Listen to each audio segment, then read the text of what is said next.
mainstream news media.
The book was written by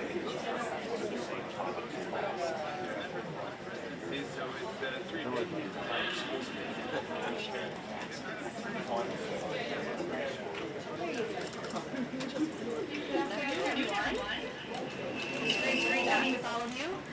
It's good to see you. Good to be in this room. I'm glad everybody showed up today. Let's get back to work. We're going to begin with a few scheduling announcements. Tonight, as you all know, at 9:00 p.m. Eastern, President Trump will deliver a major address to the nation on protecting the integrity of our elections. And we encourage every American to tune in. On Friday, the President will travel to New York City to attend a FIFA reception at Trump Tower followed by his attendance on Sunday at the FIFA World Cup between Spain and Argentina. His attendance will cap what has been the most watched, most secure, and most successful World Cup in American history. This is a fitting conclusion to a tournament that showcased America's ability to host the world on the grandest stage. Turning now to the economy. Tuesday's CPI report confirmed what President Trump predicted. Prices are falling, and this administration's economic policies are working. Inflation dropped 0.4% last month, beating expectations and marking the largest monthly decline in more than 6 years. Prices fell, including for gasoline, electricity, non-prescription drugs, car insurance, medical care services, and hotels, delivering relief for American working families. We also saw real weekly earnings rise in the month of June. For private sector workers, real wages have increased by roughly $1,000 since President Trump took office, after falling nearly $3,000 during the previous administration. This is real progress made possible by the president's pro-growth economic agenda. There is still more work to do, no doubt, which is why President Trump remains laser-focused on lowering costs and raising wages for working families across the country. Just last week, Walmart and Sam's Club announced they will be lowering prices on thousands of items in their stores across the country. Shoppers can expect meaningful savings on groceries, household essentials, outdoor living products, toys, apparel, and other everyday staples. As President Trump said, Walmart answered his call and stepped up in a big way, and we commend them for that. We hope other major retailers will follow the lead of this patriotic American company. While we're on the subject of helping working families get ahead, I want to remind everyone that the Trump accounts are now officially live. To date, and this is a new stat from the Council of Economic Advisors this morning, more than 6.5 million American children have been signed up for accounts so far, including my 2 kids, who I signed up during my maternity leave. There are a few things I want to make clear about this massively beneficial program that has the potential to literally transform the financial future of this country.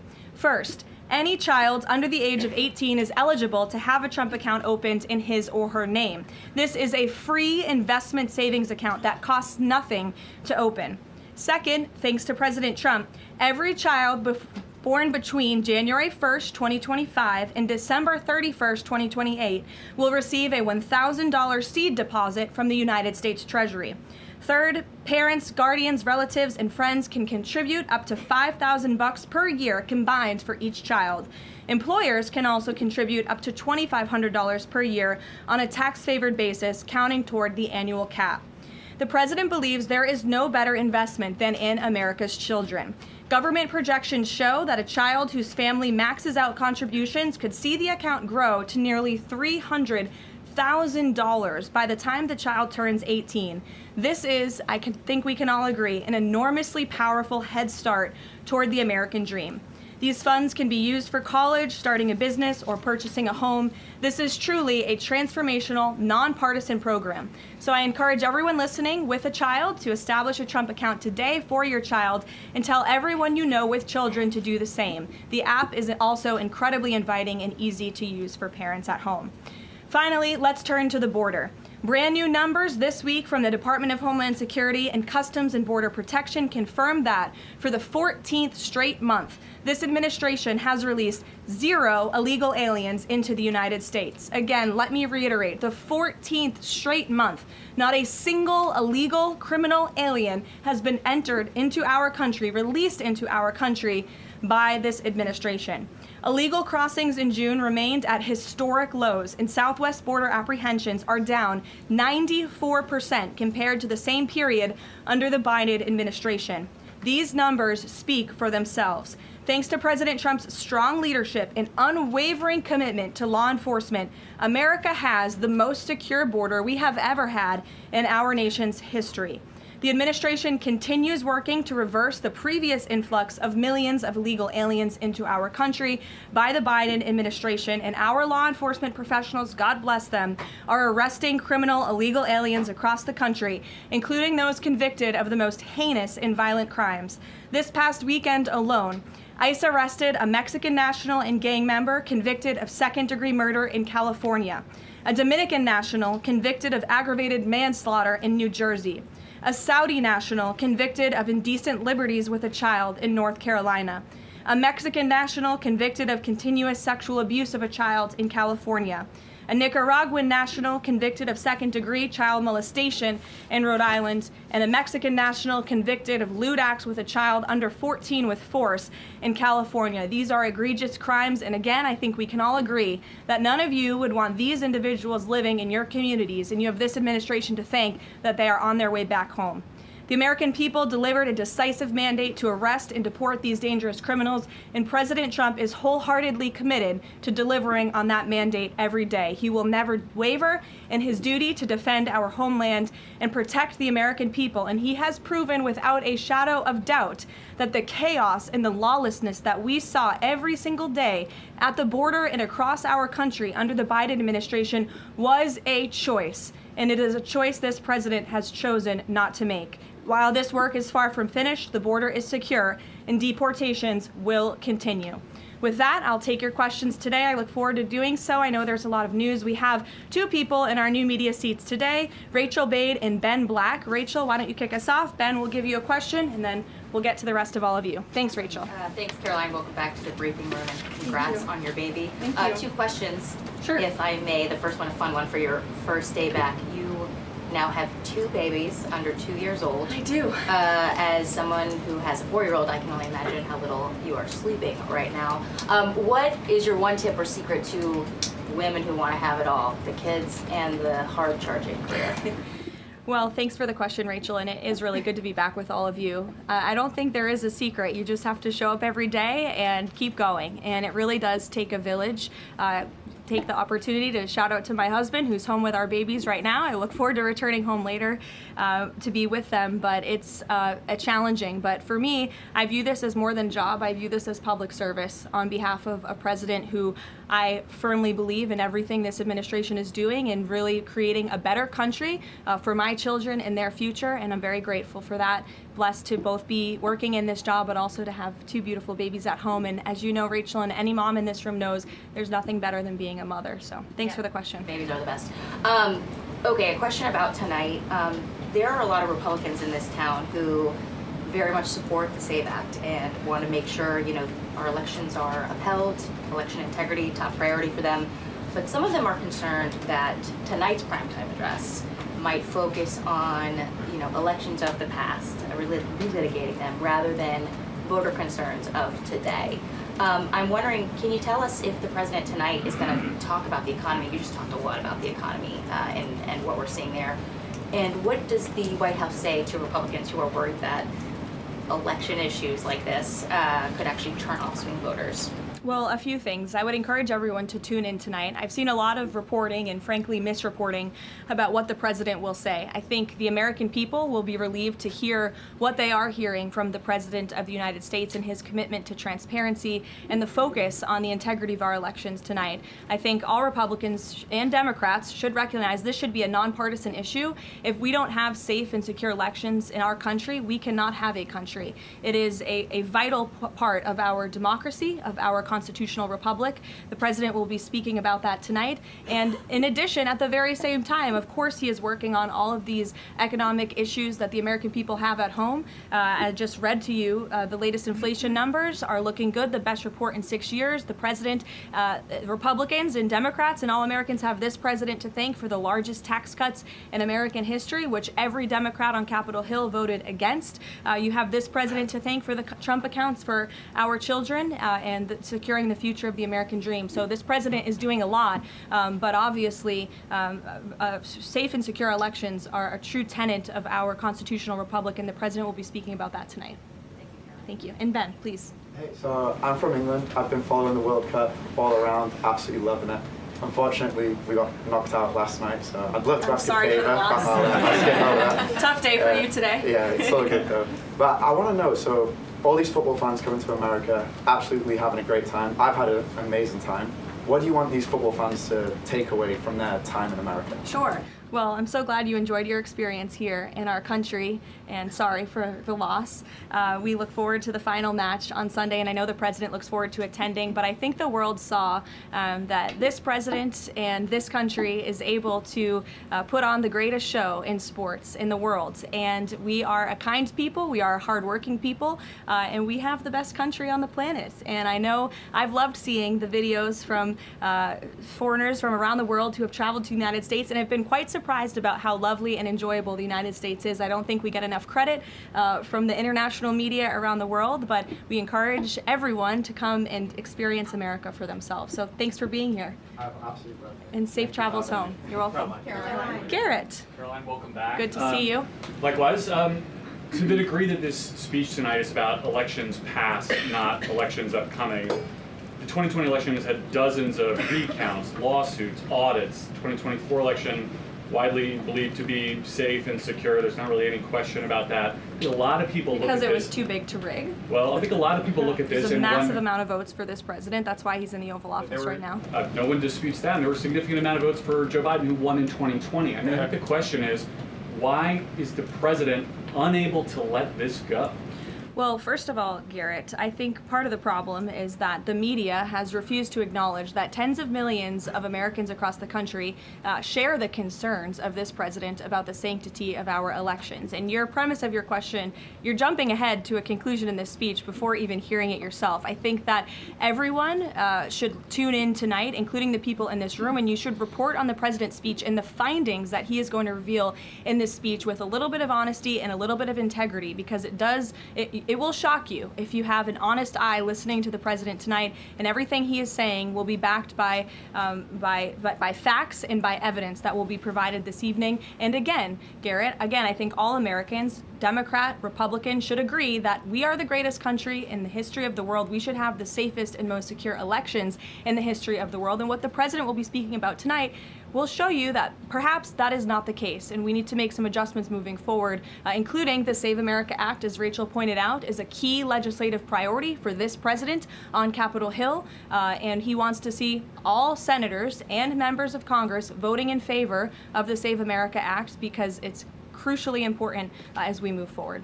Aisha. Hi, Caroline. Welcome back. And Thank I'm you. assuming the pink is for your baby girl. You know, I didn't think that, but I guess it is now. Thank you. Yeah. We've talked a little bit about what the president might say tonight, but the other question is, who is running the teleprompter tonight after this report that the other guy is now under investigation for making money off of reading the president's speech? Obviously, I'm aware of the report. The president is too. I spoke with him about it. He believes it's deeply unfortunate and frankly a disgrace. And the individual that was cited in that report is complying with the CFTC, but has been put on paid administrative leave. So there will be a teleprompter operator tonight, of course, but it will not be the one, unfortunately, in that story. One more on Iran.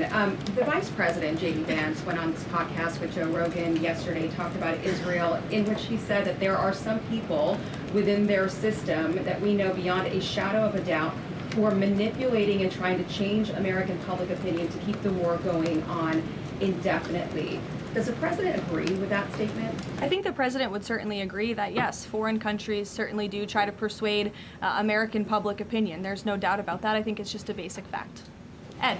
Good to see you, Caroline. Following up on the teleprompter and then one on tonight's speech, what steps is the White House taking to ensure something like that doesn't happen again? Well, the White House has extremely strict ethical guidelines with respect to issues like this, and as I just told you, this individual will no longer be here. He'll be on paid administrative leave. I'm sorry, without pay. The administrative leave is unpaid, to be very clear.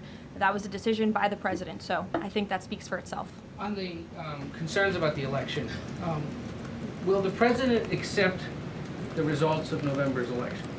Look, Ed, you should tune into the president's speech tonight before you jump ahead to conclusions about what's actually in the speech. Again, I've seen a lot of reporting and misreporting about what the president will say. We hope CBS will take the speech, and all Americans should take it. Okay, but I'm not presuming anything. I'm just asking whether he accept the results. Caroline, two questions on the Trump account. First, following the birthright citizenship case, is there concern that babies that are born to illegal immigrants here in the United States are not excluded from these accounts? And also, since the $1,000 per child from the Treasury seeds these accounts can you assuage concerns from those who feel this is wealth redistribution? I would certainly not describe it as that. As you know, this was an incredible private-public partnership. We had incredibly generous Americans, Michael Dell and many others, who contributed to the fund for the Trump accounts. So that money will then be passed along to America's children, which I think is a great thing that all Americans from all political persuasions can agree upon.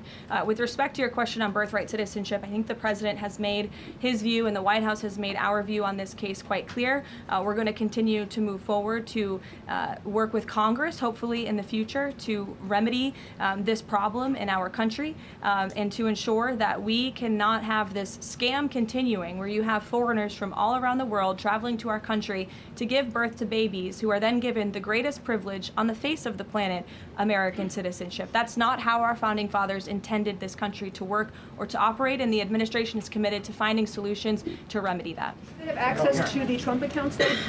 Those are children of those illegal aliens? That's not something I've discussed directly with the president, so I don't want to speak out of turn on that. As you know, Carrie, all American citizen children are able to access the Trump accounts as it stands right now. Caroline. Sure, go ahead.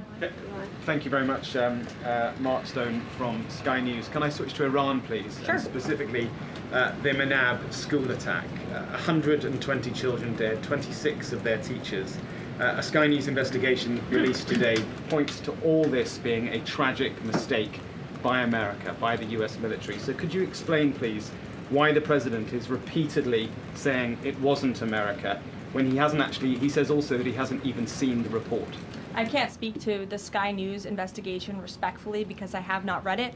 All I can speak to is what the president has said as I speak on his behalf, and the investigation continues, and we would defer you to the Department of War for further questions on it. Do you mind following up, if I may?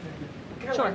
I just want to My understand. answer is not going to change. I just want to understand why he consistently says it wasn't us, we didn't do this, when all the evidence and indeed the preliminary report, and we've spoken to a military insider who says this was human error. Well, that's the president's opinion, and at the very same time, he has said the Department of War is investigating the matter, and we would defer you to them for any questions with respect to the investigation, which obviously has not been released yet. I would defer you to them for further questions on it.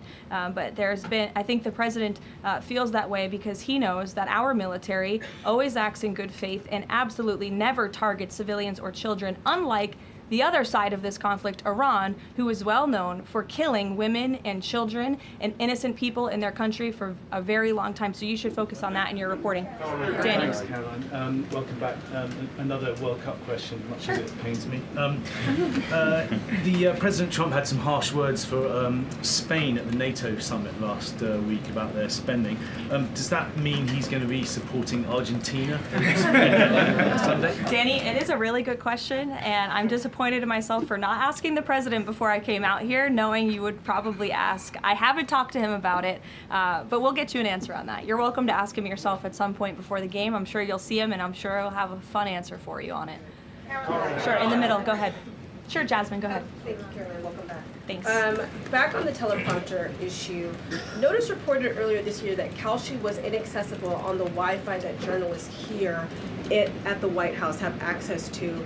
Are staffers back in the West Wing and other parts of the EOB, et cetera, do they have access to Kalshi and Polymarket on their Wi-Fi?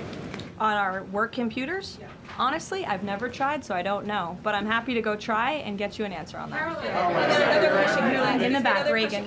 Sure. I just wonder, Jasmine, go ahead, and then Reagan, go. Are there any other White House staffers or people within the administration who are suspected of also placing bets on Kalshi or Polymarket or other things with some of this privileged information? Not to my knowledge, not that I've been made aware of. And as you saw, I think this played out exactly how it should. Kalshi notified the CFTC of suspicious activity. They investigated that, identified the individual, and he will now no longer be working at the White House. So I think that answers all the questions on this matter. Reagan. Thank you, Caroline. I have a question for you on the Save America Act and Sure. Senator Graham, and then a quick question on Iran. Sure. Trump said in one of his final conversations with the late Senator Graham that he was talking about the Save America Act and that he felt like they were in a great position with it. Do you anticipate that the Senate is going to be more aggressive to push the Save America Act in light of the fact that it was so important to Senator Graham so close to his death? Sure. Well, since I haven't had the opportunity, let me just express my sincere condolences to Senator Graham's staff and his family. He was beloved by so many here at the White House, especially the president, and I know that the news of his sudden passing was just tragic to all of us, especially the president, who considered him a dear friend. The Save America Act, as I said, Reagan, is of vital importance to this president, and he wants to see it move forward. I understand that Capitol Hill and Speaker Johnson are moving forward with attaching as many elements of the Save America Act as possible to the Budget Reconciliation 3.0. Here we go. The president is supportive of that process, and he hopes that Republicans will vote for this important piece of legislation.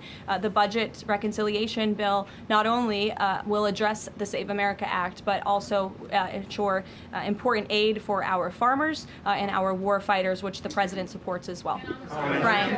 Karoline, welcome back. Thank you. On the Kalshi situation, I have just a few questions on that. Sure. This individual has been accused of making trades around the president's speeches for months. I mean, this has been going on since at least earlier this year, maybe even before that. Did the White House counsel have any awareness that this was going on with this individual? And if not, no. So if no, then why not? Is there any sort of plan in place to try to figure this out, to see if anyone else is doing this, or to track future people from, see if they're making these types of bets in the White House? Any discussions around that? Look, there are very strict ethical guidelines here at the White House that explicitly state not to do this, and the White House counsel's office makes that clear to all of us who sign up to work in government on behalf of the president. So I think there has been a plan in place. This individual unfortunately violated the plan, and therefore he's paying the consequences for it. I don't know why there's further questions on it. I just want to follow on this, but then doesn't that leave open the possibility, even though there are the rules, I mean, there's no disputing there are strict rules on this, but if there are no mechanisms in place, and then I'm not saying that there are, there should and should not be, but if there are none in place to try to track this happening inside the White House and inside the executive branch of the government, doesn't that leave open a possibility for this to keep happening or happening again, and these result people making bets like this inside the administration? Again, there are very strict ethical requirements required by all staffers and officials here at the White House, and if they are violated, people will pay consequences for that, as you're seeing with this case. Libby. Thank you. I have a question about Senator McConnell, but first on Iran. President Trump has now greenlit strikes on Iran for nearly every day this week. Does the White House describe negotiations more at a standstill or essentially completely over? Well, I've spoken with the president about this as recently as an hour ago. Iran very much continues to talk to the United States of America and express that they want to make a deal with us because they are suffering devastating blows on behalf of our United States military. The reason, and this is important for the American people to understand, the reason for the recent strikes over the course of the last several days is because Iran violated the Memorandum of Understanding that we struck with them. Specifically, in the Memorandum of Understanding that they signed, they were not to fire on commercial vessels moving through the Strait of Hormuz. And unfortunately, they have made the tragic decision for them to do that. And President Trump is not going to sit by and allow these active acts of terrorism to take place in the Strait without ensuring Iran pays consequences for that, and that's what we are witnessing right now. Talk to him about this within the last hour. I mean, does he essentially seem fed up with these negotiations? And can you explain why the American people should think that a deal with Iran would even be worthwhile at this point, given the fact that they broke it already? Well, look at how bad they are behaving. It just proves the president's initial point for launching Operation Epic Fury in the first place. Iran can never obtain a nuclear weapon. That's why he launched Operation Epic Fury. They have suffered devastating blows to their military and their economy as a result. The president is always open and willing to diplomacy. He is the peace through strength president after all. After Operation Epic Fury, the conclusion of it, we did move forward into a diplomatic phase, if you will. But unfortunately, Iran has since violated that. They have expressed they still want to make a deal to the president. We're talking to them, but again, the president is not going to allow them to fire on ships in the Strait without paying a consequence for that. And I think just one more point, I think throughout this entire endeavor, the president has proved not just to Iran, but to the entire world that we can hit Iran anytime, anywhere, any place. And their ability to defend themselves has been essentially wiped out because of this president and Operation Epic Fury in the first place. Sure. Lena, go ahead. Thank you so much. Welcome back. Thank you. 2 questions for you. If I can read 2 comments, one made by President Trump and one made by the Vice President on Iran. President Trump recently said, as far as I'm concerned, it's just a waste of time dealing with them. They're liars. There's something wrong with them. They are cuckoo. They are scum, sick people, vicious, violent people.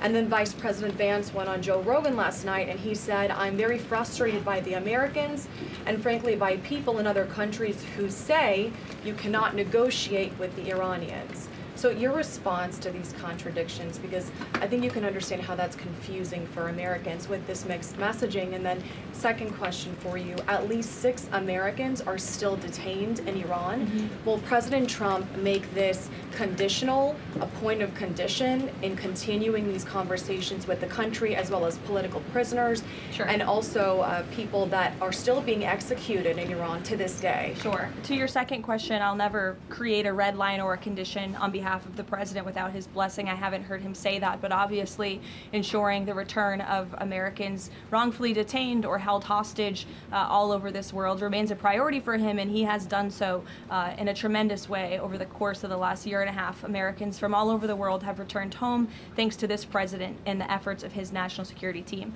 To your first question about the comments between the president and the vice president, respectfully, I do think you're taking comments from different times throughout this conflict and kind of asking me if these are contradictory of each other. I can tell you the president and vice president are on the exact same page about where we are right now in this conflict. And the fact that you do see elements of what's remaining in the Iranian regime that are more willing to make a deal and then other elements who are not so maybe willing to make a deal shows that Operation Epic Fury was incredibly effective because we neutered their ability to communicate with one another, and they are a fragmented system. They are not the once very strong, powerful terrorist state that they were before this operation, which was one of the ultimate goals. So we'll continue to work through the process, and as I said, the president will hold them accountable when they turn their back on the words that they state to the United States, but he is always open to diplomacy at the very same time.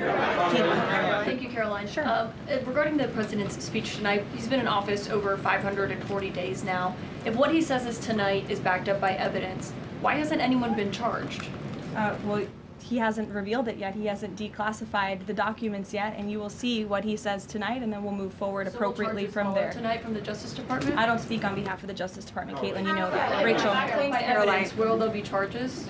You'll have to ask the Justice Department. I don't charge people. I just speak on behalf of the president. Rachel. Thanks, Caroline. Welcome back. Just a point of clarification really quick. On the staffer who is accused of profiting off of the president's speeches, you said he'll no longer be working here. Is he on administrative leave or is he going to be fired after that's over? He's on unpaid administrative leave right now. Okay.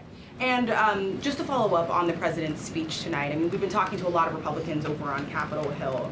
They have said that focusing on the economy is the right way to go ahead of the midterm elections. They believe that's what voters care most about. What does the president say to Republicans who think that focusing on the 2020 election, election integrity, all of these issues right now is not the right approach so close to the election? Well, again, you guys have not heard the speech yet, so I would digress with the criticism until you actually hear what the president is going to say and what he's going to say when he addresses the American public. I would also add again that the administration and especially this president are able to walk and chew gum at the same time and tackle a number of issues on a number of different subjects every single day. We see that president do that working around the clock on foreign policy, on domestic policy all of the time. You all report on it, you have to keep up with it, so I think you can agree with me on that point. And I would also add the president will continue to be traveling all around the country to talk about the economy. We were just in Pennsylvania a couple weeks ago touring a Mack truck facility, which has been greatly strengthened and enriched because of this president's economic policies over the last year and a half, and he loves doing that and he will continue to do so. Jennifer, go ahead. We have seen with the increased community strikes a real decrease in traffic through, commercial traffic through the Strait of Hormuz. What is the U.S. doing right now to facilitate flows through the Strait of Hormuz and preemptively address the risk that Houthis will actually choke off the Red Sea oil route and that prices will increase further before November? Sure. Well, two separate questions. First, let me address what's happening in the Strait right now. We know that there is a blockade of ships directed by the president for ships entering and departing Iranian ports only. This has been fully implemented and is in full force. This blockade was reimposed due to Iran's inability to honor their agreement with the United States of America. More than 10,000 U.S. sailors, Marines, and airmen, along with 2 aircraft carriers and more than 20 warships and dozens of aircraft, are executing the blockade mission as we speak. And during the first 24 hours of the blockade, U.S. CENTCOM has redirected 2 compliant commercial vessels and disabled 1 non-compliant vessel. So look, the strait is open for ships that are not traveling to and from Iranian ports specifically, and the U.S. Navy is there to ensure that can take place. With respect to gas prices, as you know, the price of oil right now is approximately $80 a barrel, maybe a little less. Before I came out here, that's what it was at. Gas prices are down approximately 60 cents a gallon off the peak of this conflict, and the president was honest with the American people from the beginning. There may be temporary disruptions in the oil market, but what we haven't seen is what all of the naysayers said, that there would be massive increases in the price of oil that so many warned about. And that's in large part because of the president's domestic energy policies here at home to revamp our domestic production here, but also the administration has taken many swift actions to mitigate these temporary disruptions. As you know, we've released oil through our SPR, the Jones Act waiver, which has been incredibly effective, fuel environmental waivers. We also, the president signed the Defense Production Act to restart California oil production. So all of these very swift and mighty actions on behalf of this administration have led to a rather stable oil market, and the president will continue to do all he can to ensure prices come down, stay stable for the American people and the American consumer until the end of this conflict. And ultimately, I think Americans should keep in mind why we're doing this in the first place, to ensure that Iran, a terror state, can never obtain a nuclear weapon. Dasha, go ahead. Caroline, nice to see you back. You too. 2 questions, one on tonight and one on immigration. It strikes me listening to the conversation in this room about Iran, given the questions that folks on both sides of the aisle have about strategy and endgame, given that the United States has intensified strikes on Iran, typically in a time of conflict, when the president gives an address to the nation, you would expect him to address this conflict. Number one, will he talk about Iran, and why is that not the major topic of his speech? Does he believe that the SAVE Act and the 2020 election integrity are more important right now? Well, no, it's not a matter of importance. It's just a matter of timing. The president will be making a very important announcement with respect to the integrity of our elections. However, it is also very possible at the top of the speech he will mention the current situation with Iran and also the economy as well. As you all know, President Trump is a man of his own word, and he sometimes is thinking about these things up until he walks out. But we have had conversations about him addressing a range of topics, and that could very well be possible tonight. Again, this is all more reason for all of you to carry the speech live and for the American people to tune in tonight so they can hear directly from the the president and draw their own conclusions. Caroline, go ahead. Immigration. Caroline, sorry, I just wanted to add the immigration question real quick. Sure, Caroline, go ahead. Sorry. 3 men were killed in ICE encounters in less than a week. As a result, DHS announced that it would end vehicle stops, and then President Trump urged them to change their position. Can you confirm whether vehicle stops are back on, and is the administration doing anything more to prevent these kinds of deaths, maybe accelerating distribution of body cameras, which weren't present in this case? So a couple of things. Vehicle stops are continuing. Verbal guidance has been given to all field offices across the country by the Department of Homeland Security. The President and the Secretary of Homeland Security are on the same page that vehicle stops are a necessary tool that ICE agents need in order to continue their deportation campaign of the worst illegal alien criminals from our country. With respect to body cameras, I know there's been some questions about that in recent days. Over half of all ICE field offices now do have body cameras, and the remainder of the field offices are expected within 60 days. It's been a slower rollout than we would have hoped, but that's because of the Democrats' decision to shut down DHS for several weeks. So we expect to fully execute on the promise of body cams to all field offices across the country very soon. Karen. Caroline, on the parasite outbreak related to produce, can you give an update on the administration's response to this? Are there federal officials on the ground in the hardest hit states right now doing any testing of production facilities or farms to try to figure out where this outbreak has started? Sure. Well, what I can tell you, having been back at the White House for just a couple of short weeks, I've been in meetings on this very topic, and I can tell you the White House is closely monitoring the situation, has a handle on the situation. We're committed to providing the CDC and the FDA the resources that they need, and we urge all Americans to follow CDC guidance on properly washing and cooking raw ingredients to prevent this foodborne illness. As you know, there has been an unusually high number of cases. There are typically thousands of cases of this outbreak every year, but there has been an unusually higher number, and that's why we're working with the FDA and other partners at the federal, state, and local level to increase detection methods, provide the guidance, and then also, most importantly, trace the outbreak back to its original source, which we are currently in the process of doing. Lack of permanent leadership at the CDC and FDA and any funding cuts, has that slowed the response to figure out where this outbreak has started? No, we've talked to the CDC and FDA specifically about that, and not at all. They have the resources they need to make sure that Americans are fully informed and protected from this illness during this time. Karoline, please. Karoline, welcome back. Thanks. Last year, the administration signed a critical minerals deal, mining deal with Kazakhstan for a little-known U.S. company. It was an agreement that President Trump and Howard Lutnick got tentative approval for with Kazakhstan's president in September. 6 days before the deal was signed, which was in November, the president's older sons with other partners took a 20% investment in a company related to the deal. What did the president know about his son's involvement in this arrangement, and when did he find out about it? From my understanding, Maggie, nothing.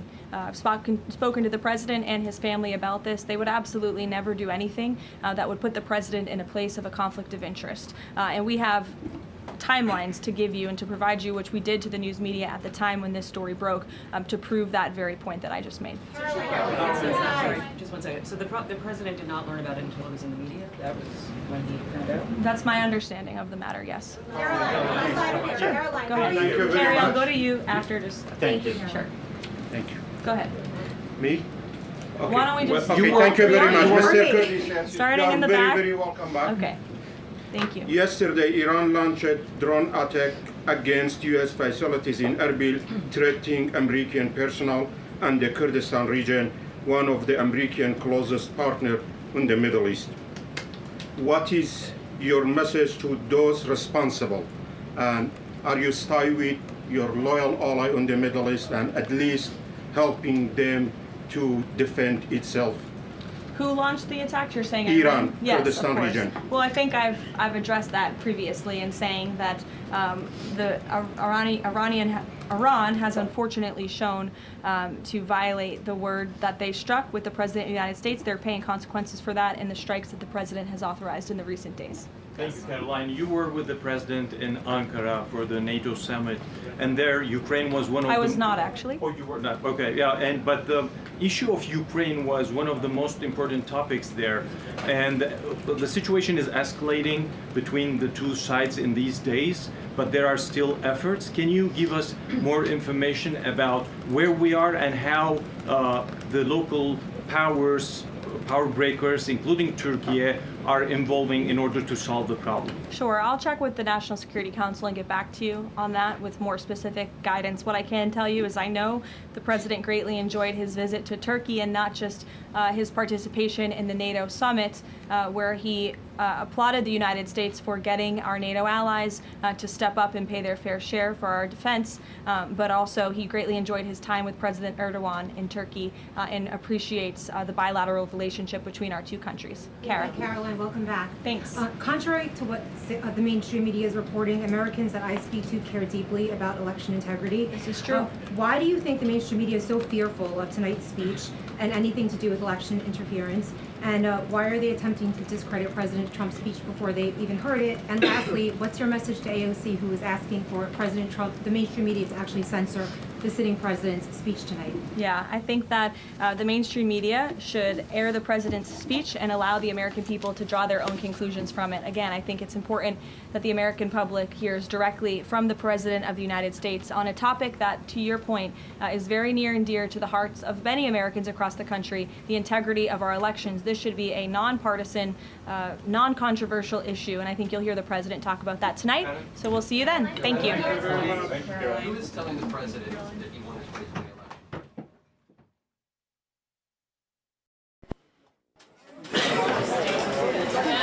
election? usually people from camp.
Troubleshooting. This way the